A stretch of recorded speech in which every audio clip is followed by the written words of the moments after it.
That's what we are talking about today. Amen. Thank God for our mommy. She has prayed and fired us up and they have already received.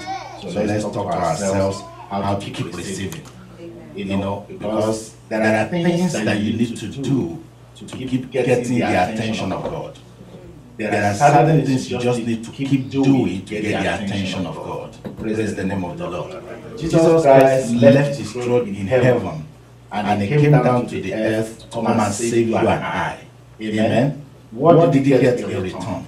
We chastised him, we denied him, we abused him, we flogged him, we did all kind of things to him. Even not considering the fact that he came to save us. But never mind, even on the cross of Calvary, he was praying, say, Father, forgive them, for they do not know what they are doing. But now that you have realized your mistakes, you have now realized that he actually came to set us free and turn our lives around for the better, and we have decided to accept him, what do you have to offer to God? What do you have to offer to Jesus? He doesn't need your money. The church needs your money, yes, but God does not need your money. He needs the money to run the church and to win souls and to get the gospel out there to the ends of the earth. But more importantly, God needs you. Amen. God needs me. He needs us to surrender ourselves unto him. And apart from that, after surrendering your life to him, what else? He needs you to serve him. Somebody say, I'll serve the Lord. I'll serve the Lord. Now let me tell you, if somebody, even in real life situation, if somebody is good to you, you try to show good back onto the person. Amen. If somebody helps you, you want to help the person. So that Jesus Christ paid the price and saved us, all he is asking for you and I is to surrender our lives to him and to give ourselves of service unto him. Amen. If Jesus Christ comes today, this afternoon or this morning, and he says, my son, my daughter, what are you really doing for me? How are you going to answer? Amen. That's a question, or that's something that we should ponder in our hearts. Oh, I come to church on Sunday morning, it doesn't concern God. It's not his business. If you like, if you come to church on Sunday morning, it's because you are coming to receive. Amen. It is because you are coming to worship him. Angels worship God. How about that? The 24 elders in heaven, they worship God. God is not lacking worshippers. He's not. He only saw a greater worship in man, and then he created man. You could as well do with the worship of angels, but up to now the angels are still worshiping him. But he saw that if something that I created in my own image and in my own likeness, when he worships me, it is more than what an outsider could do. If your daughter recognizes you, your son recognizes that you are the best daddy in the whole world, it cannot be you can't compare what an unbeliever outside will say, or somebody, another child else will say that you are the best. If your son says you are the best, you are the best. Amen. So God desires worship. God has an abundance of worship, but he desires that you worship him. So that one is just a general requirement or general expectation of the creation of God to worship him. But more than that, we need to be in his service. Somebody say, I need to be in his service. So please, as I would like to do, we're talking about evangelism. This is a good time to set a few things in place. That's why I'm talking about it today, because we are moved in here now. We cannot sit down like we used to sit down, like when we were in the hotel, and just say, how do you say it? All things being equal, I mean, things remain the same thing. No, we need to get up and going. We need to get up and doing and get things better. Amen? So, we'll be talking about evangelism, but apart from that, you need to find something to do in the house of the Lord. Praise the name of the Lord. The Lord is good. And all the time. Amen. Alright, so let's look at a few scriptures. We're just going to discuss this morning. We're discussing on the topic evangelism. evangelism. What is evangelism? Come on, I'm asking and need an answer. What is evangelism? Spreading the gospel. What's evangelism? What's evangelism? Yes, sir. Yes, ma'am. Witnessing for what? Okay, are you already sleeping on me? Because I'm not going to jump this morning. I just go to speak to each other this morning. We're just going to discuss. Evangelism is witnessing for souls.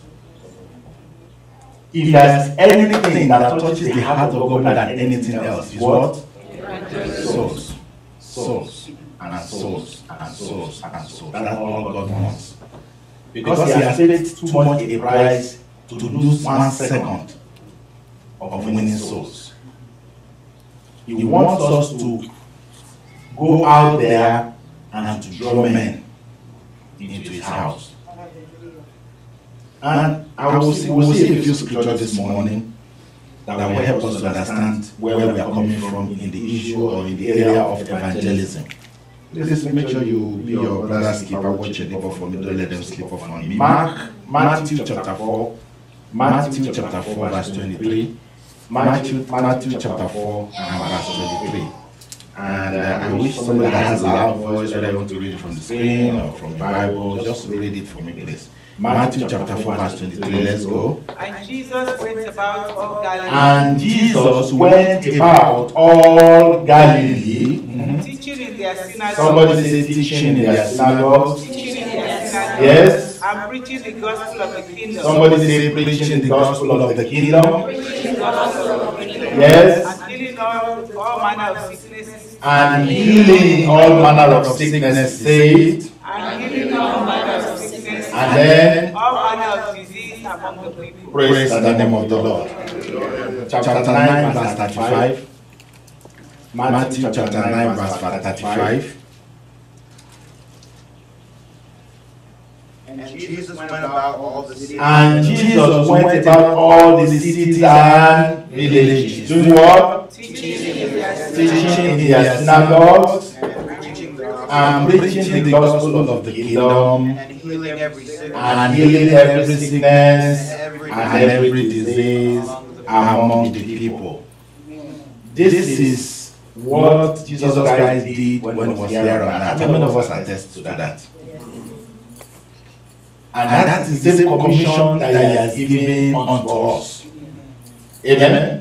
That is the same commission that He has given unto us. If you have been paying attention to your bulletin, somewhere in that bulletin you will see there, PowerPoint is about preaching, teaching, and healing. Preaching the gospel, teaching all nations, and healing the sick.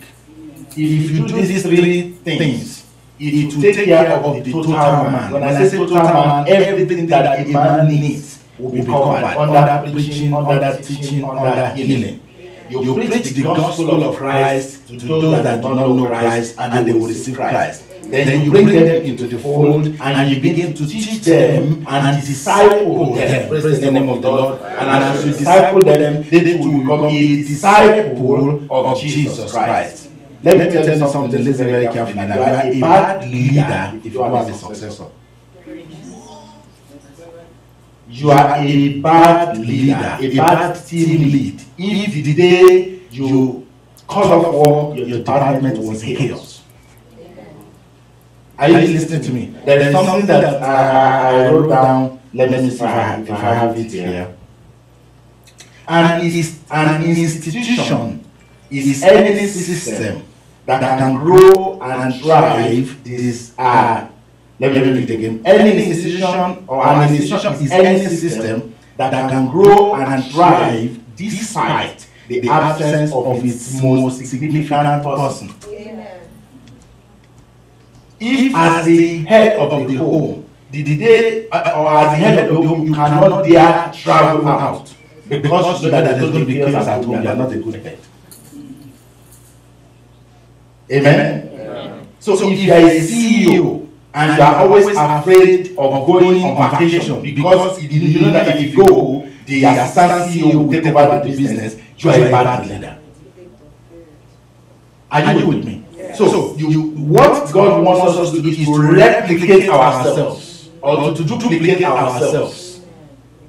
If you found something that is beneficial to you, you share it with others. If you don't, it's either you are selfish or you just don't know the right thing to do.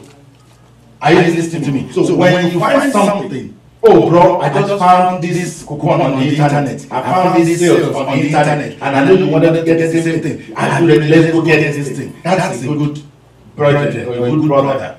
Are you listening to me? But if you don't do that, it's either you are selfish or you just like ignorance. Because if you don't bring out of what you are or who you are, bring somebody else or bring something else that will be beneficial to your community or to people around you, then something is wrong. Praise the Lord. So, where are we? We talked about preaching, teaching, and healing. This is the threefold commission that God has given to us at PowerPoint International. Amen. Isaiah chapter 63 from verse 1. Isaiah chapter 63 from verse 1 to verse 3. Write that down. And then Luke chapter 4, verse 18 and 19. Let's read Isaiah 63, 1 to 3. Who is this that cometh from Edom? Isaiah 61. I'm sorry, verse 1 to 3. So, I'm sorry.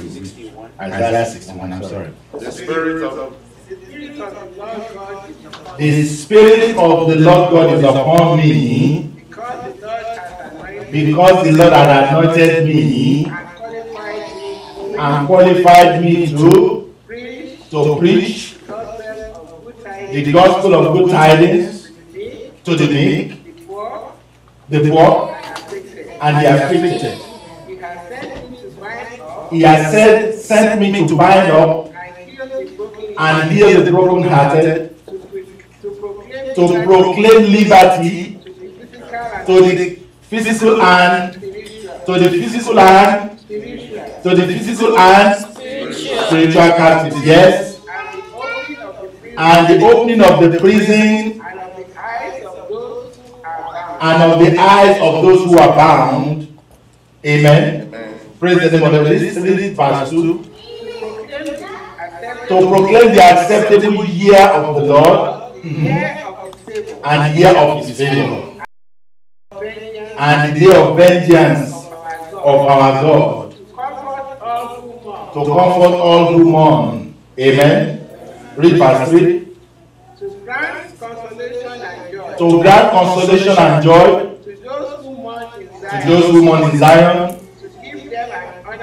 to give them an ornament, a garland or diadem of beauty instead of ashes, the oil of joy instead of mourning, the garment of praise instead of the spirit of heaviness, yes, that they may be called the hopes of righteousness. Yes. Distinguished for uprightness. Justice and right standing with God. Stop right there. That's okay. Thank you. Praise the name of the Lord. Now, I hope you wrote down that scripture, and I want you to go back to it when you get back home. That scripture is to minister to the total man. Is to meet the need of man in every area. That's why I love that translation. What translation is that? Amplified translation. Amen. It actually meets the needs of the total man. It takes care of everything that a man will need. And you see where it started from. It says, for the Spirit of the Lord God is upon me. This is Jesus Christ. This is there's actually a prophecy. So it's a prophecy. When Luke chapter 4 was the actual fulfillment of the prophecy. When Jesus Christ was here, he went to the temple on a Saturday, and the Bible says they handed him the Bible, the scroll, they called it. And the moment he opened it, it fell on Isaiah chapter 61, which has been prophesied years and thousands of years ago. And he said, for the Spirit of the Lord God is upon me, for he had anointed me to preach the gospel, to heal the sick, set the captives free, meet the needs of the people's spirit, soul, and body.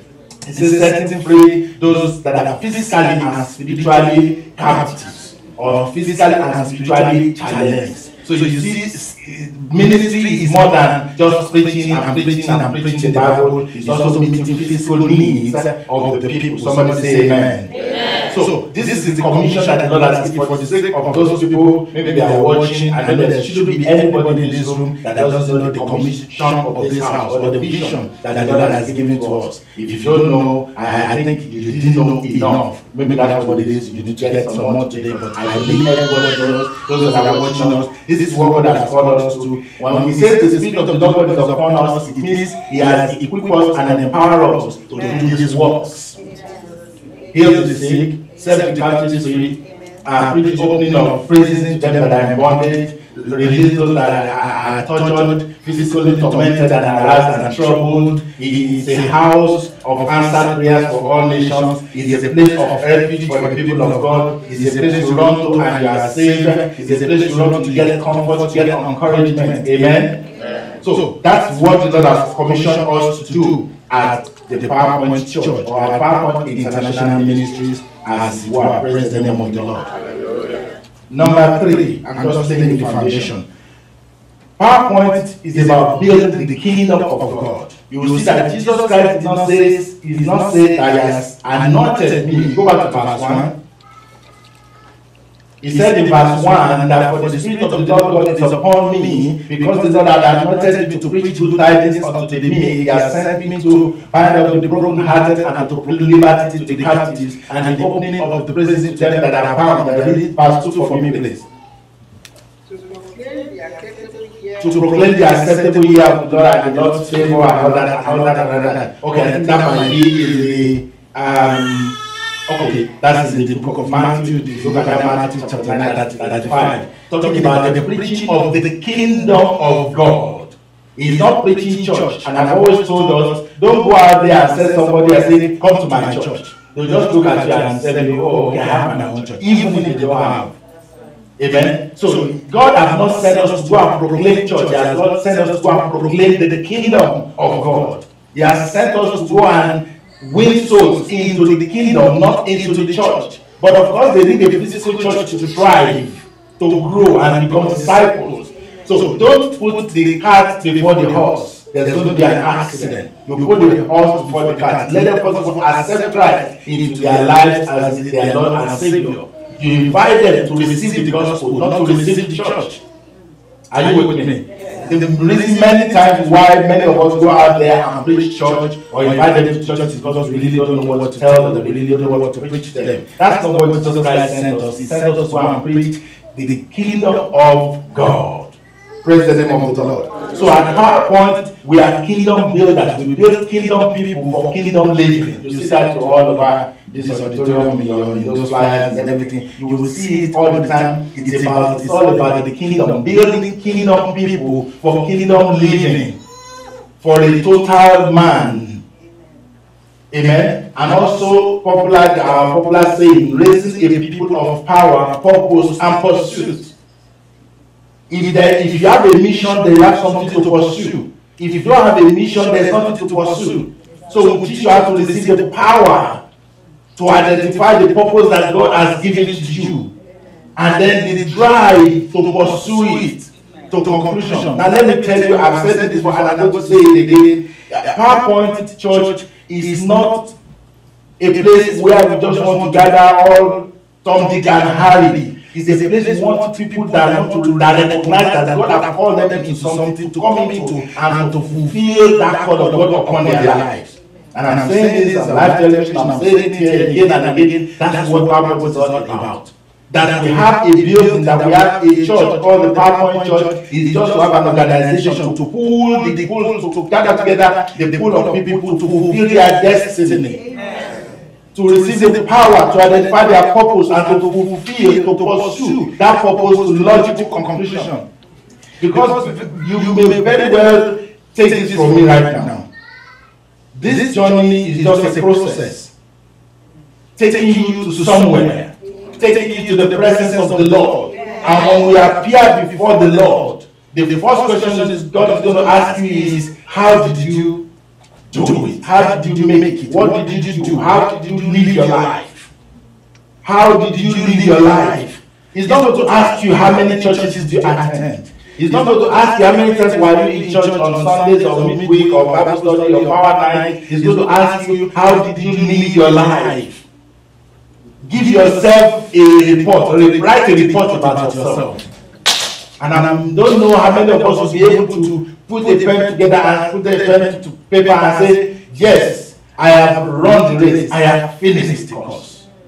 I pray that will be our story, like Paul, that we will be able to say, we have run the race and we have finished the course. We have done what God has sent us to do. We have tried our possible best. Leave the rest for God to now judge whether the best is good enough. But if you don't try at all, there's a problem. You cannot make the sky your limit if you don't leave ground at all. Are you listening to me? You got to make effort. You got to jump off first before you can get to the roof and then get to the sky. If you don't make any move, you are going to remain where it is. So we need to know that we have been called, we have been given an assignment. Let me show us the more scriptures and then we'll be done. So all these are in line with the four things that I mentioned to you: preaching, teaching, and healing. That the Spirit of the Lord God Almighty has been placed upon us and anointed us, especially given us a commission. When God gives you a commission, He gives you a grace to go with it. It gives you the option to function. And I know what I'm talking about, and I know you've been part of this ministry for a while, so you should know that there is a grace upon this ministry. There are certain things with other ministries that we may not do, but what God has called us to do, we'll be able to do it and do it well. I don't have to be like another man of God. I just have to be who God has called me to be. PowerPoint Church has to be who God has called PowerPoint Church to be. You don't have to be like the other church, the Pentecostal, Apostolic, Methodist Church, whatever it is. We don't have to be like them. We be like who God has called us to be.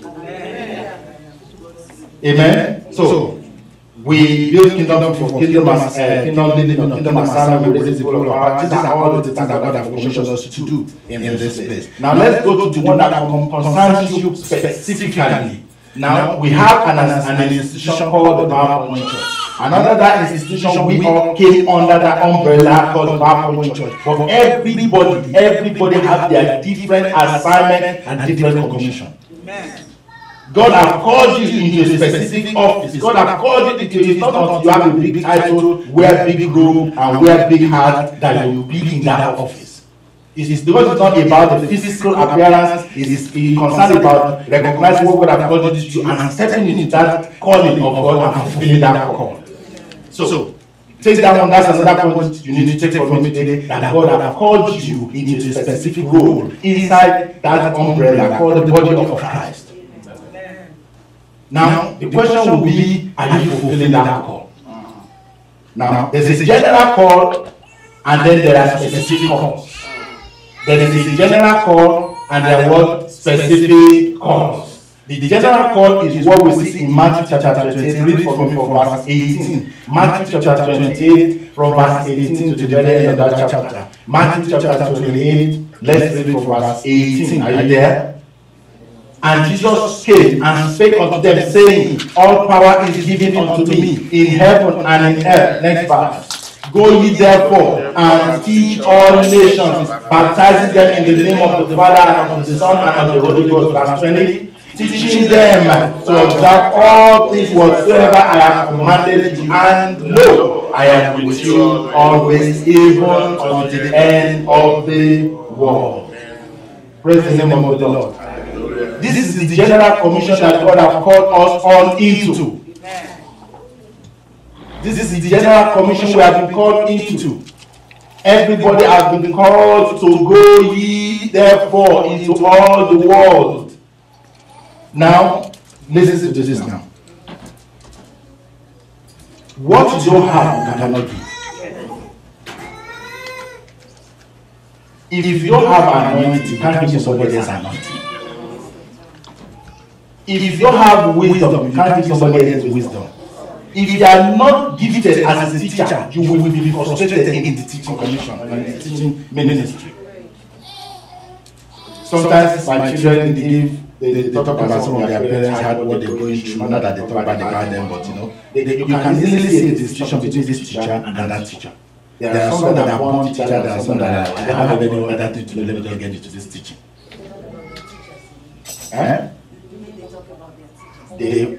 No, that's a parent. Okay, they are teachers. For example, if I'm asking why you not do well in this class, or what happened today, you say, okay, the teacher did this, the teacher did that. Amen. Like I said, it's not like they are talking about their teachers, but they need to let us know what's going on so that we can fix whatever the situation. Because if you are doing well in one class and you are not doing well in another class, it could be several reasons. Okay, so now you will see immediately from their discussion or their explanation to you see that some are born teachers. The thing they will do with this teacher and this teacher will just find over and turn it positive, this teacher may not be able to accept it. That's why I'm saying don't put it in the children's church teacher, in the children's church ministry. I will disappoint you. Before you call the cops on me. Okay? So, but there are some people, even if the children they climb them from their knees to their toes, they just laugh with them. Me, I will not be able to laugh at them. So there are some people that have the call of teaching, or call of taking care of children, nurturing children. And some of us probably will be good, better at nurturing babies and infants. Some, we can't stand all the diaper changing and everything. Do you understand what I'm saying? So everybody has their different call. If you go to the wrong calling, you'll be frustrated. Okay, I see a child walking in the back there who's with him or her. Praise the Lord. Let's watch those children, especially because of the other side there. Alright, so what you don't have, you cannot give. But God has given you everything that you need to deliver on that particular commission that God has committed into your hand, that vision, that call that God has called you into. So, it's either you have not identified the gift to fulfill that call, or you are just not ready to fulfill that call. Please make sure your boy is not sleeping, okay? So, God has given us what it takes to fulfill what He has commissioned us to go. So, from that scripture that we read, I see three things quickly. Number one, we have been commissioned to go. How many of us agree with that? That's whether you believe it or not, you have been called, you have been saved to save others. You have been taught to go and teach others. Why did you have to go to college if you are not going to use the experience of going to get the college out there? Amen. The essence of going to the classroom is to receive knowledge and to impart it on others, whether as a teacher or in the society, apply it in this different department or in that area or in that area. So we have all been commissioned to go. 2 Corinthians chapter 5 verse 18.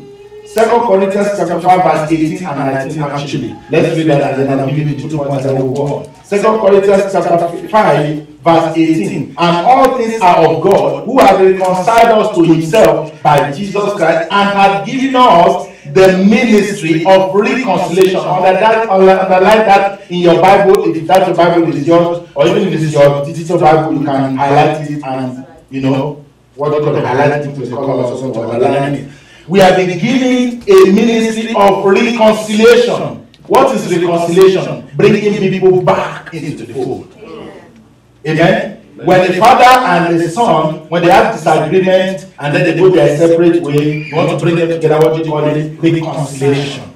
You reconcile husband and wives. You reconcile brother and sisters. Amen. So the same thing, God has called us and given us a ministry of reconciliation. Verse 9, you will see another thing there. Verse 19, Verse 19, you will see another word there. To which that God was in Christ, reconciling the world unto Himself. That's what He's doing, reconciling and reconciling and reconciling. That's what the gospel is all about. There's nothing else in the gospel but reconciling men back unto God.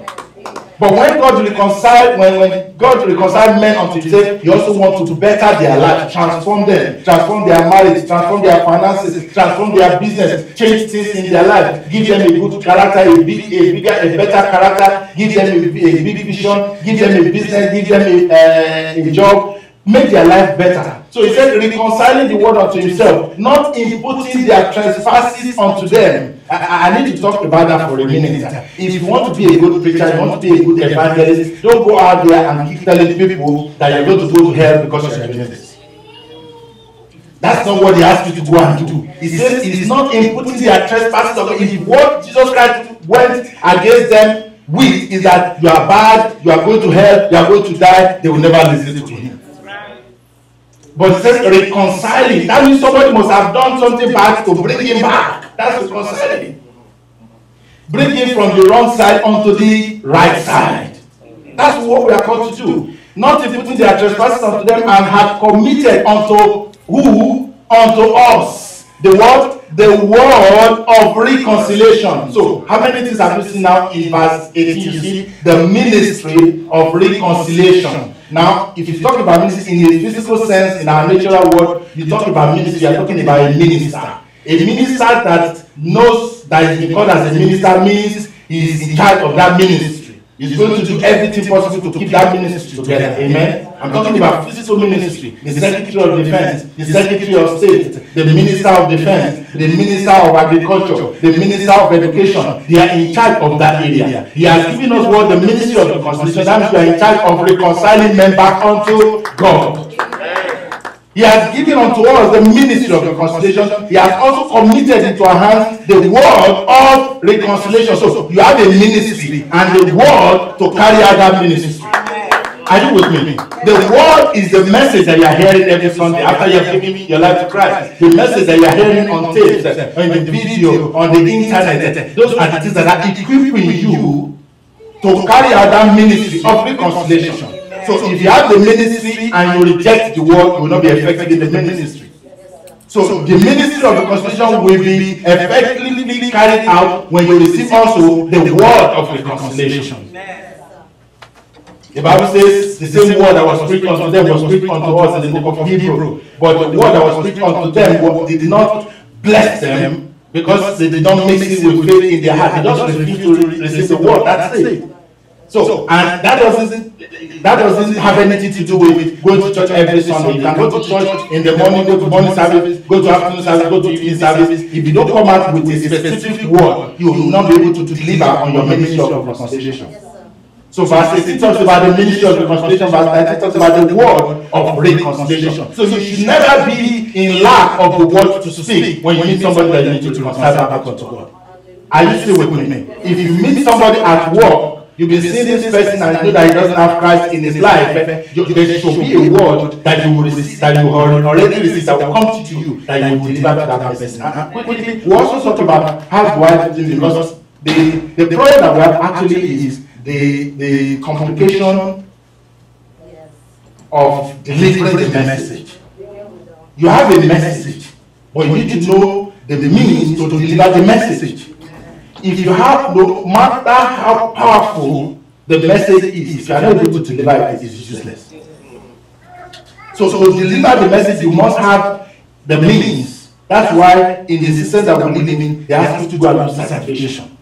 You get certified. You do all this professional exam. Everybody went to college, but when you now go to the real world situation, real life situation, they need you to be certified and to be, what do you call it again? Licensed in those areas. Because before they can put a live human being on the surgical table for you to dissect, they need to be sure that you have what it takes. Are you listening to me? And don't forget that even this ministry that we're talking about is even much more powerful than the ministry of health care. Yeah, the doctor may mess up and that person will die. You only die if it's physical death. But in this one, if you mess up, you will kill somebody's spirit, soul, and body. So that's why this one is even much more important, much more urgent, that we need to go out there and rescue souls. So when we talk about the gospel, we are talking about the surgical room where people's lives are saved, where souls are saved unto God. So you need to use the right tools to minister to that person, which is what's called the word of reconciliation. So like I said, coming to church every Sunday, Bible study, whatever, is not number one. Yes, you want to come and worship your God. That's one, and that's not even the primary reason. The primary reason is for you to be equipped to go out and carry out that ministry of reconciliation. All right. Like they always say, God is not asking you. God is not asking you to go and evangelize. He's commanding you to go and evangelize. He's not asking. He has spent too much on your life to ask you, beg you to go and do something for him. You have benefited from so much from God that you shouldn't be pushed to carry out the assignment that you have been commissioned to carry out. It shouldn't even be a contention. There should be no contention. There should be no contention about it. Are you with me? So God is not asking, God is commanding us. Praise the name of the Lord. Now let's look at quickly the ways of practical ways that we can use now to go and evangelize. How many of us understand the fact that we're called to evangelize, to preach the gospel, to talk to people about Christ, and to bring people out of darkness? Only if you know how many people, how much people are suffering out there. Suffering in silence, not knowing where to go to for help. And we have a ministry that is open to heal the sick, set the captives free, heal the brokenhearted, proclaim the acceptable year of the Lord, proclaim the Lord's year of favor. We have all these tools and all this ministry. We need to take it out to that world. Amen. So you need to get up and go out there and minister to somebody. You need to get up and go out there and let somebody know about your faith. Whatever you proclaim as your faith and you cannot talk about it, you don't have it. Amen. If you think you have something to boast about it, you let people know about it. If you are shy or afraid of sharing your faith, then you are not sure about what you have. And let me tell you this before I go to what we need to do, those ways of doing witnesses. Listen very carefully. We're living in a world that everybody is trying to take the center stage. Hello? We are living in a world where people are trying to have an upper hand. Whether in the government, Democrat and Republican. Everybody is trying to be above the other ones. At your place of work, everybody is struggling to be the team lead, to get the promotion. In the store, you will see people running to get cards and to be the first person on the line to pay. Everywhere. People are always wanting to be ahead. What am I saying, Bishop? What I'm saying is this: everybody is trying to impose their own message on other people. So if you don't preach your own message will die and their own message will be failing. That's why when you turn on your TV now, you don't hear anything about the gospel, you hear about crimes. You hear about the LGBT this, you hear about that, you hear about this, you hear about that. The wicked things. And many of us are angry with CNN. And I don't know why you are angry with CNN. And the reason why you are angry is because when you open the CNN for about 8 hours in a day, the same news, they will keep hammering it, the same bad news. Every program, they must talk about that bad news that happened since like yesterday. They will keep repeating it. Why do you think they are doing that? They are trying to pass on their own message. There's a way the Bible says faith comes by hearing, and hearing by the word of God. Doubt also comes by hearing, and hearing the word of the devil. You keep hearing it, it will be built in your head so much so that you will not think about anything but that you are hearing. Amen? Please, those children that are out there, I'm sorry, I don't want to be disrespectful, but make sure you everyone watch those children, please. Alright, so what am I saying? If you don't sell what you got, somebody will sell something to you. If you don't stand up for something, you will fall for everything. We had that in Sunday school this morning. You must stand up for something and stay on it. If you don't, then somebody will push something else down your throat. You will be so surprised you think you are still a Christian, whereas you have gotten so much negative message for people around you, because you have unbelievers, you have people that are not doing well, people that are not focused on God around you, surrounding you. Show me your friends and I will show you who you are. But if you are able to influence them, then gradually, and I'm not saying you should drop your friends. Amen? Because the only way to reach them too also is to be around them and to be able to minister to them. But if all that you are doing around them is joining them and doing what they are doing, then you are not a good ambassador. Amen? So because an ambassador will try to impose their own policy, that's why if you go to anywhere in the world, America wants to impose their own policy on any nation they go to. Whether you like it or not, they will first of all try to force their own ideas on you. Until you say, okay, we are a sovereign nation, you cannot tell us what to do. If you don't do that, they will make sure that they will bring America into your asshole. And everything you will be doing will be whatever is said in the White House. You will be surprised. Are you listening to me? So the same thing, as a Christian, you need, the only way you can affect people around you is to also send your own message. But if you don't have a message, what do you sell? Maybe that's what the problems of some of us are. If you have a message, there's nothing to sell. Okay, what way do we witness or evangelize? Number one, one-on-one. One-on-one. That is the best and the easiest way. If you have a friend in your life, you have body, and it's not a born again Christian, don't drop him. I'm not saying drop him. But because you have that connection, that body kind of relationship, you can affect that person's life. You can affect that person's life. Amen. You have one-on-one interaction with people every day. Every day. You go to work, you have interactions with people. You go to the store, you have interaction with the clerk that is selling. You have interaction with another person on the other aisle. And especially in America where we live, you know, a typical American will not pass you by without they will open their mouth, smile. They don't mean it, or the thing may not mean it. The thing is like this, you don't look quickly, you not see. But they are always like sending greetings. They are always like, hello. So you have, everybody has an opportunity at least of meeting one person in one day. So one-on-one evangelism is the basic way you can reach out to people. Tell them about what you believe in. Tell them, they probably wonder, why you know they do this thing with us again now, and they don't change you. What do you mean by that? Oh, I found somebody that has transformed my life. And then you begin to speak to them and begin to encourage them to let it go their own ways. Let me say this. Many people that are doing bad things know that they are doing bad things and they want to come out of it. But the problem is that they don't know how to come out of it. So if you have successfully been able to come out of it, then you need to help somebody else to come out of what they are going through. Does that make sense? So one-on-one witnessing, one-on-one evangelism, you cannot beat it. Everybody meets somebody every day. You go in the taxi, you talk to the taxi driver. You go into the train, you meet somebody that's standing beside you on the train. Anywhere you go, you meet somebody. Praise the Lord. Number two, this one is a traditional way of dealing with God. It looks like it has completely faded off. The distribution of tracts. How many of us have seen a tract in the last 1 month? You have seen a Christian tract in the last 1 month. Where did you find him? No, you have your own. I'm saying I've seen a tract that like, go to the store, you see tract. No, what you see is Holy Ghost service in the Atlanta Power Church.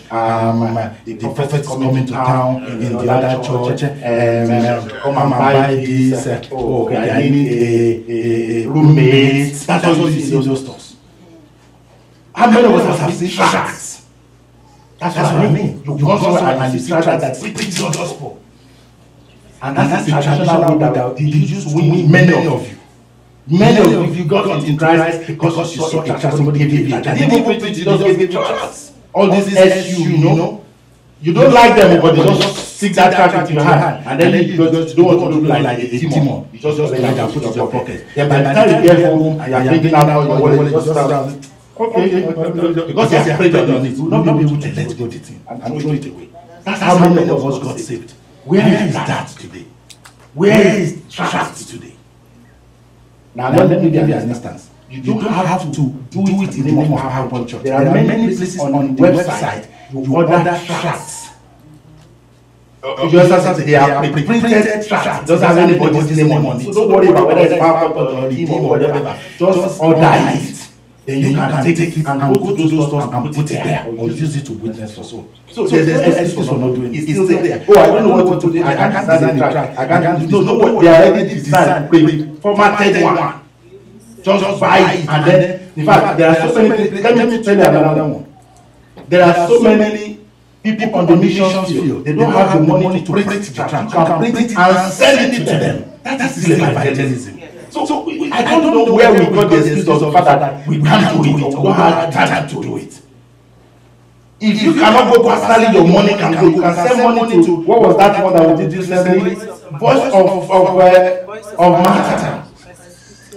They are being persecuted all over the place. They need help. If they are in the forefront and doing the evangelism, why don't you get them and say, let me be praying? Number one, another way of evangelism is prayers. You can actually win a soul on your feet, on your knees. We have brothers, sisters, fathers, mothers, wives that are not saved. How many times have you kneeled down and prayed for their salvation? Oh, I don't have a pulpit to preach. This is a pulpit to preach. We've been doing media ministries in this church for the past how many months? You reach more people than on this pulpit, on the internet. How many times have you shoot out, except on Media Sunday day, that you have shoot out a message that says, God loves you, and He gave His only begotten Son, that if you believe in Him, you will not perish, you will have a blessing on your Facebook. When was the last time you did it? And I say you don't have a ministry, or you don't have a platform to disseminate the gospel. No, that's not true. That's why I'm saying we can give all excuses that we can give, but they are not acceptable for God. Because there are all manners of options that I can use. Distribution of tract is one. So go and get it. Put it here. Get one small table. Put it in the corner. There's anybody that comes to this church. Please, we have tracts here. Pick as many as you want you to go and use. That's evangelism. If you begin to spread duplication from one to another one. Praise the name of God. Thank God where we are right now is the bus stop right here. Come to church on these days. Park your car. Take your tract. Stand at the bus stop. The next bus comes, you give it to them as they are going in. The other one comes, you give it to them as they are going in. They might throw it on the floor, pick it up again, or leave it there, somebody else will sit and pick it up. We need to get back to evangelism. That is what we are called for. That is the soul of Christianity. So one-on-one ministration, one-on-one witnessing. Number two, distribution of tracts. Number three, praying for souls. Praying for people that you know. Pray for people in some new area that they have not had the gospel. You think gospel is everywhere in the world? No. There are so many places they don't even know about what you are talking about. Christ. What? Amen. So pray for souls. Number four, testimony. Hello, testimony is your testimony. In fact, you are saying, okay, I don't know how to preach the gospel, I don't know how to quote scripture, but has God done something good for you? That person that you sat beside in the train, traveled for almost 1 hour. You didn't say hello, how you doing there? For 1 hour, you are sitting beside them, you don't even know who they are. And they are trying to talk to you and telling you their own life, what they are doing. And you cannot even raise one and say, do you know that there is somebody that will help through all that they are going through? Do you know? You don't need to tell them that they are going through anything so that they won't feel offended. Tell them, do you know that I used to be very bad. I used to be this until I met one man. That's it. Let me give you a little story. I hope I'll still be able to put it together. I was listening to Pastor Joey's message, one message like that, and he was sharing, I think, I think there was a message he preached in Israel or something. And then he gave this story, like how he met one big man, you know, all these CEOs and, you know, like the head and everything. And then he looked at it and said, how do I tell this big man about Christ? Alright? I mean, because now, some of us, the problem is this, you cannot minister because you are a manager at the low level, and then you have your CEO up there, how do you minister to him? That's some of the complications that we also have. It's like, how do you minister to your child nurse, your ordinary CNA? You want to lose your job, you know that kind of a thing. So this man said, okay, he is going to, he of course, he prayed and the Holy Spirit ministered to him. And then he began by saying to him that he has a very wonderful father. that my father is very good. What's his business? What's the business of the person you are meeting in a first class flight? You know, that you never known before. You're telling me, hello, sir. Is sleeping? Hello. Do you know that I have a very wonderful father? My father is a very powerful father. They said, who is your father? And he said, if he tells him at that point that his father is Jesus, now he will break the transmission. He said, oh, my father, is the most powerful, is the most richest father on the earth. The man like, the richest, that must be, no. Oh, my father, he has 1,000 cattle in his compound. Thousands of cattle. Silver and gold belong to him. He's the biggest businessman around. So the man got interested.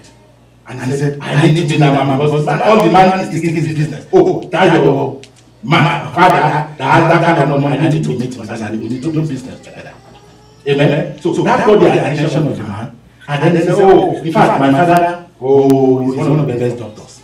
In fact, he's a great physician. And then he's like, what? Maybe the man has one serious disease that has been looking for one doctor. He has paid all kind of money. He has not been. My father will cure anything. And then the man got interested and then he began to minister to him. That's how he started the conversation. You can tell them, oh, I used to be bad, or I don't know this before, but now I know and my life has changed. And you start the conversation and you begin to talk to them. You may never even get that point where you say, come on and receive Jesus Christ as the Lord and Savior. But by the time you tell them that there is one God that helps you to fix your life, you will go that and be thinking about it. And then you back the rest up with prayers. My time is up. So distribution, one-on-one distribution of trust, praying for souls, testifying of what they have done for you and your family. Number 5, taking advantage of opportunities that are presented to you when people come to you for counseling. Many of us, some of our friends, they are going through bad life. Can you imagine what's going on in my life? You see my wife, my wife, it must be a demon. He doesn't know God, but he's calling the wife a demon. That automatically presents an opportunity for you, telling them that your wife is not a demon, she's a child and a creation of God. And begin to tell him how God will change her, how God will change him, because it's very easy to point at an accusing figure. The rest of the figures are pointing at you. Will not tell them what he is doing, he will tell them his wife is a demon. But that presents an opportunity for you to minister to him. Amen. Number 6, being an active participant in a vibrant church. You cannot put that aside. You must be an active participant in a vibrant church, making yourself available for God to use. That's why I said we are all under an umbrella, and under that umbrella, we are also putting our little part here and there, and that umbrella is reaching out to covering more people. And because of the little things that we did, take care of the children, sing in the choir, play the keyboard, paint the house of God, sweep the floor, vacuum the place, is also adding value to the entire mission. Are you listening? So, but if you don't do anything, cleaning you don't do, evangelize you don't do, witness also you don't do, buy camera you don't do, buy TV, buy whatever you want to do, just do it, and we will start that little part. We will make the bigger picture come out clear. What am I saying? Number 7, inviting people to special and regular church events. If you cannot minister to them, at least you can invite them that, we have an apostle coming to our church next Sunday, will you come? Oh, we have somebody, a healing evangelist coming to church. I didn't be telling you about that sickness. The healing evangelist coming to town next week. He's going to be ministering in our church. Do you want to come? Don't tell them that they need to accept Jesus Christ. Just tell them, oh, you're a Buddha. No problem. Jesus can heal a Buddha too. Jesus can heal a Muslim. Who says they must first of all be converted before they get their healing? It's not all the time. God will heal them, and through the healing will accept them. So you have to also be able to invite people, drop people. Oh, my bishop is anointed. You go into this problem, you need to come and see. You need to talk to him. I'm amazed sometimes when people call me from far places and say, somebody gave your address, somebody gave your number. I don't even know the person they gave me, I don't know the person. And they're like, Bishop, I've been going through, I need you to help me, I need you to pray with me. If you that is how cannot do that. You understand what I'm saying? How much more the people that are out there? So that's part of your evangelism. If you cannot do it, my pastor is anointed, I'm sure God can use my pastor to do. Amen. And then you introduce them, and then God will take it on from there. Praise the Lord. Number 8, participating in local community outreach programs. Like we said, we'll be doing this church every last Saturday. I'm going to see how we're going to do this last Saturday. The next thing we're waiting for you. The first one will be this Saturday, this last Saturday of this month. We're supposed to, like I said, it's not just all about preaching. We need to reach our community. Okay, we're going to come here, 5 minutes, 10 minutes, we're going to stand in that bus stop and to minister to soul, or to go down this road, or do whatever we're going to do. I don't know what we're going to do, but participating in local community outreaches, feeding the poor, clothing the naked, helping the homeless, it is still preaching the gospel. Jesus Christ said in Matthew chapter 25 from verse 31 to 6 that he was talking about how he was naked and they told him how he was hungry and they gave him food. We never saw you. Who are you? We didn't. You are in prison. How can Jesus be in prison? I never came to prison. I don't know where the prison guy is. But he said, as long as you do it to any of these ones, you have done it unto me. And the last one. Thank God for technology. You have your $650 phone. Your $749 iPad, and all you do with it is just send email. That's all. $750 iPad. You have not used 0.01% of the function of that phone. And you have paid somebody. Some of you are paying this next to do, or some of you pay cash, and you're just keeping it there. Now there's a tool in your hand. There's a ministry platform in your hand 24/7. How many of us wake up in the middle of the night, 3 a.m. and respond to a text? And you can take that time to minister to somebody that have woken up in wherever, India, 12 hours ago, and minister to a person. Now you have ministry in your hands. No more excuses. You have the tools. You have the word. You have been coming to the church. You are hearing this message. It's the same prayer that mommy prayed this morning. You can stand up and pray it. If there is nobody that have them put now, there's no one single person that says it's only this person that will do it. Anybody can do it. You only need to make yourself available. Sunday school is not just for one brother on one side in church. We should be seeing the same faces all this on the Sunday school. You too can do it. Your voice, when you sing in your apartment, the next day they are dancing in their apartment. Because of your song, we never see you on the microphone to sing. Evangelism. Get yourself available for God. So thank God for technology now. So through social networking, online media, you can also reach out to the world. Oh, Bishop, I cannot evangelize. Bishop, I am shy. Bishop, I don't. How many people are seeing you on Facebook when you are sending the message? So what's the shyness there now? It's just that you don't want them to know that you're a Christian.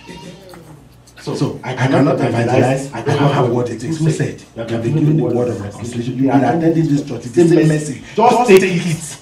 Since when I was young in Christian, they have told me that all you need to go to service, write exactly the same thing the child is preaching, write it down. When it's time for you to preach, you just receive the same thing. No, but there is no plagiarism in preaching the gospel or whatever. If you come here and you preach the same message that I preached last week, we will clap for you. There's nothing like plagiarism or whatever you forget about it. So you get to learn to teach others. You get saved to save others. Oh, I am too busy. I am very busy. Very busy. And your busy is better than your watching African video. That is your busy. Your busy is that you are on Facebook. That's the busy. What busy is that? We need to consider our ways. Write down Ezekiel 22:30, Ezekiel chapter 22 verse 30.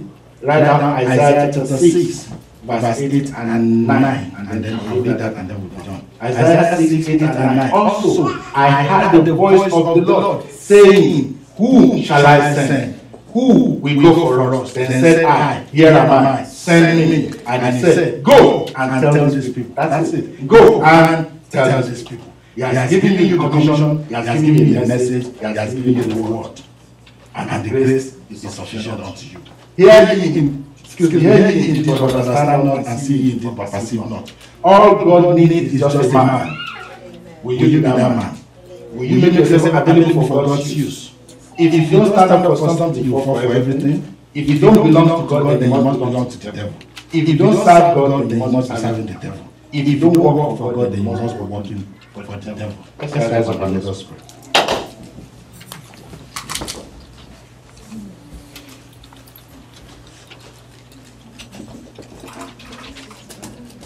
Now begin to talk to the Lord and say, Lord, I have heard your word. And then let him know that you have received it too. Lord, I have heard your word and I receive your word. All I'm asking for is, Lord, give me the grace to do your word. That's just a simple prayer. I have heard your word. I receive your word. Lord, I need the grace to do your word. That's a very powerful prayer. You can pray that prayer we have done today. I have heard your word. I receive your word with an open heart. I need the grace to do your word. I need the empowerment to do your word.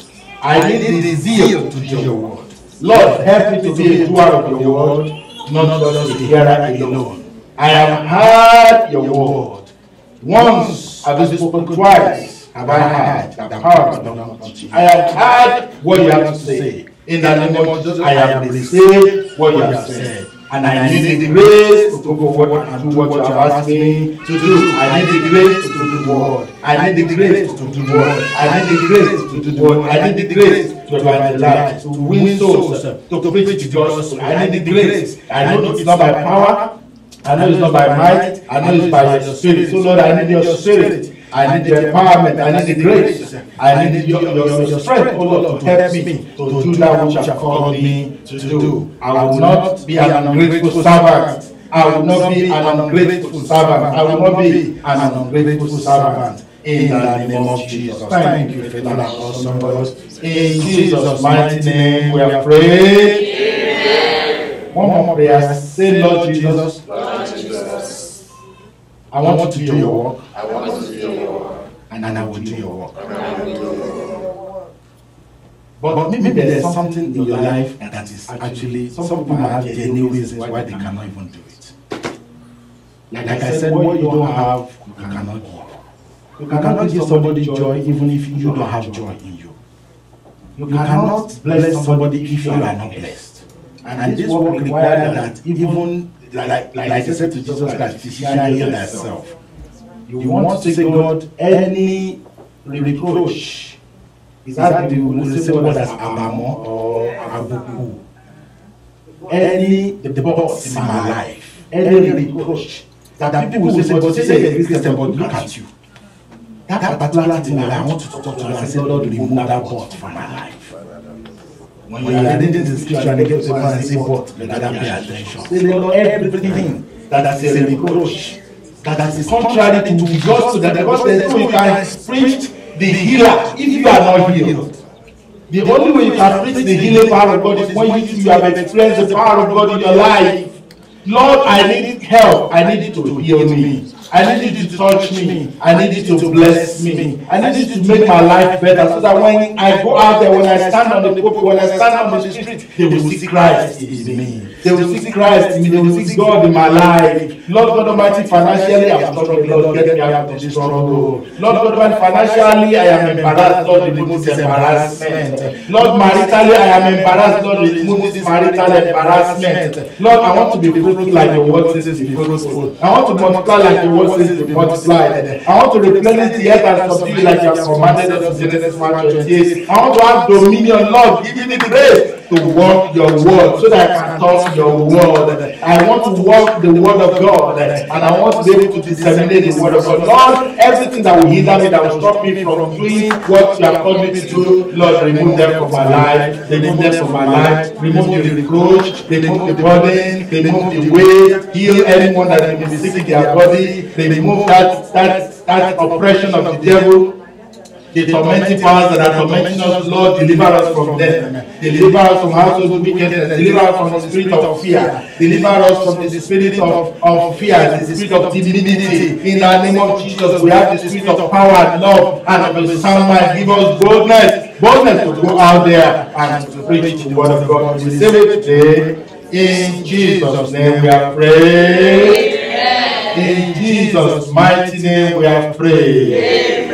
In Jesus' most precious name we are prayed. Amen. Father, in the name of Jesus, amen. We say yes, Lord, to your will.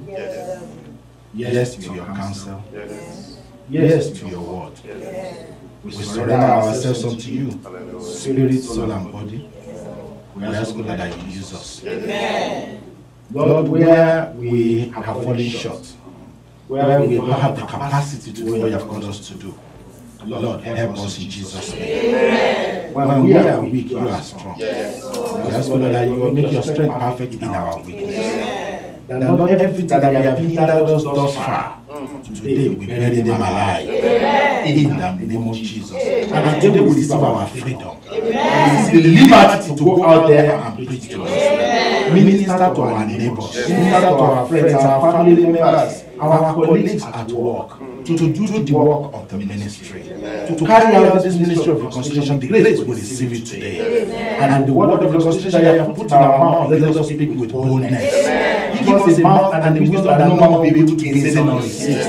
When we step out, oh Lord, and we talk to people around us, let them listen to us. Let them give heed to the word of God in our mouth.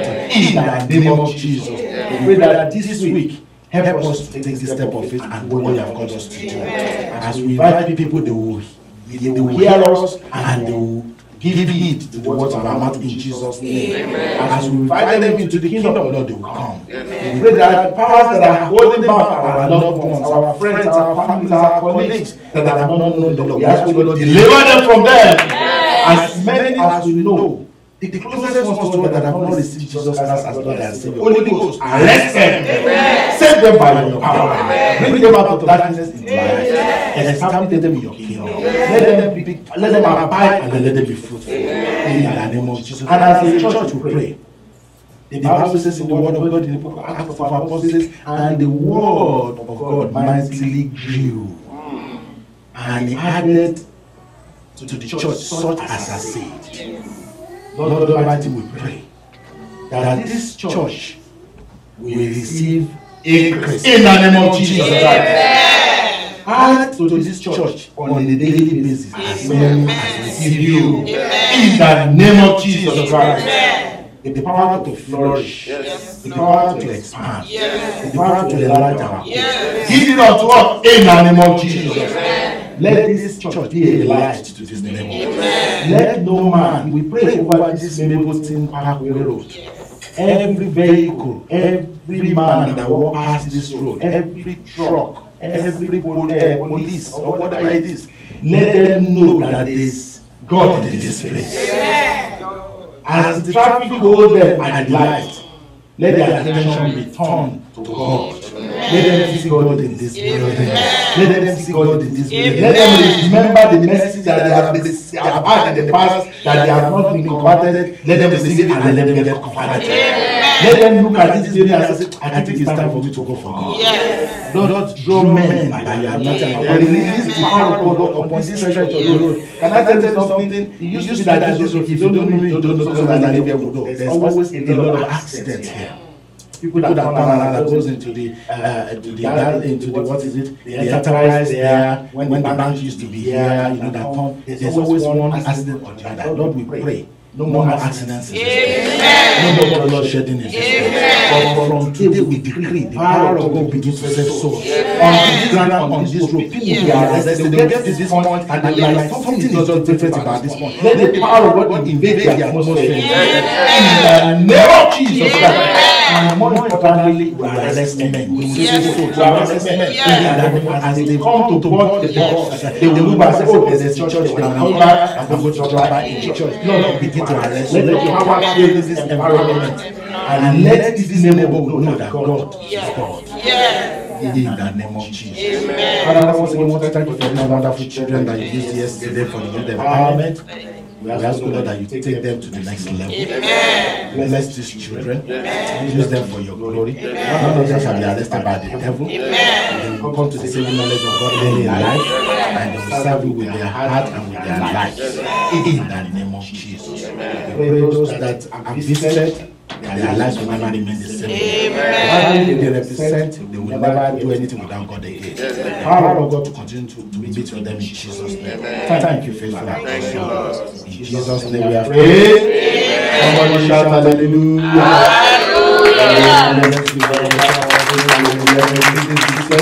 Let's take our offering and let us bless our God with our substance this afternoon. Hallelujah.